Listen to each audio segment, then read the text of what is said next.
to another video. So for today's video, I'm going to be doing a very much requested video, and that is a barn and barnyard tour. So without a further delay, let's get into this video.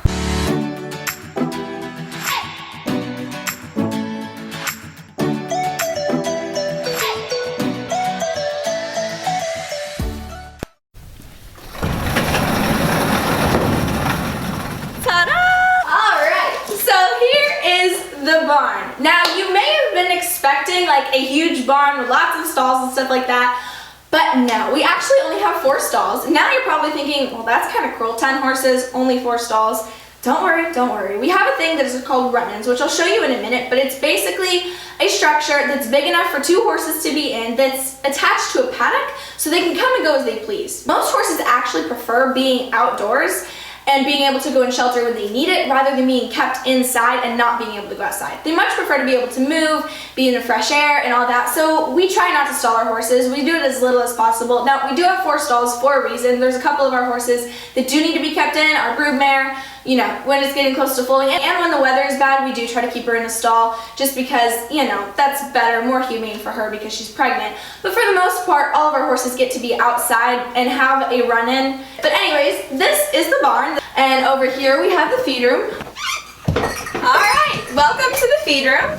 It's very small and slightly cluttered, okay, extremely cluttered and messy, but it does what it's supposed to do. It's a nice designated area where we can keep our grain cans, our grain, our supplements, our buckets, all the things that we need to feed the horses. So here it is. So here's the section with the grain cans. We have a different type of grain in each can. Okay, so then over here is where we have all of our buckets. Usually they're all stacked up, except right now we have lunch soaking for all of the horses. So these are a bunch of our different buckets, and then here we have a board with all the things that the horses eat. So on this wall of the feed room, this is a tub of Equilix. It's a supplement.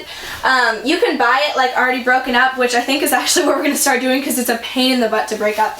But up to this point, we've just bought tubs of it and then break it up and feed it to the horses. And then over here, it's kind of obvious. It's just like some random tools. This was the spot that made the most sense to put them. Alright, so here we have some stalls. This is Vivaldi's stall and Poco's stall, but because we have 10 horses, I mean, like 3 horses share each stall, it seems like. Alright, next we have the tack room, and this area also looks like a mess, but trust me, it's really not that bad of a mess. Everything is actually quite organized, but we have a lot of tack that we have to fit into a relatively small area.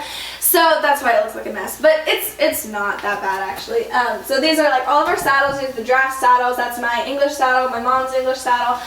So then this, I love this. It's so helpful for storage. I keep all of my saddle pads.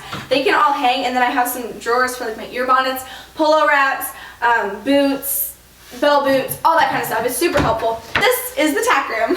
Alright, so out here on the back of the barn we have another set of cross ties. It's pretty nice because when the weather is nice outside and the horses are dusty or something, we can just brush them off out here and it doesn't get the barn all dusty. Alright, so over here we have one of the run-ins I was talking about, and at the moment it's been raining like quite a lot, so we still have the drafts back here.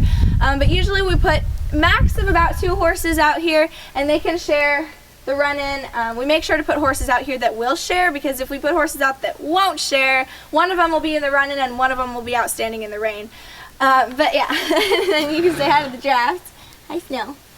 Pretty girl. Alright, so here we have the arena. It is a little bit larger than a large-sized dressage arena, so it's big enough that we can do some jumping, and it's pretty great. We just recently built it, so it's still kind of in process. We're still planning on putting a board fence around it pretty soon, hopefully, except that now that we're getting into the rainy season here in Tennessee, it probably won't really be till spring.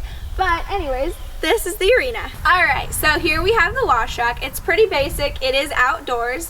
It's a great spot to tack up, especially if they're muddy. We can hose off their feet. And then also for giving baths, it's got cross ties, and it's just some mats set on top of gravel, but it drains really well because it's on a little bit of a slant, so it just drains down a little bit of a hill. And then obviously, you know, spigot and a little shelf here for all of our stuff. So this is the wash rack. Alright, so behind me we have the round pen, and actually this is kind of a temporary location for it at the moment. It's been here since we bought it, but we're planning on moving it back by the arena We were hoping to do it this fall, but probably it's not going to be for at least a couple more months now that we've gotten into the wet season, because we're going to put footing in it and set it up, you know, probably put some kind of maybe like railroad ties on the bottom to keep the footing in, so it'll be in a very permanent location. But because of the wet season and mud and all that, the dump truck won't be able to bring our footing, so for now it's still going to be here, but probably before too long you'll see it in the back by the arena.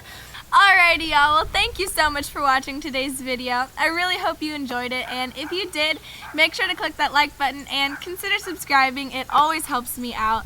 And I'll see you guys in my next video. Bye!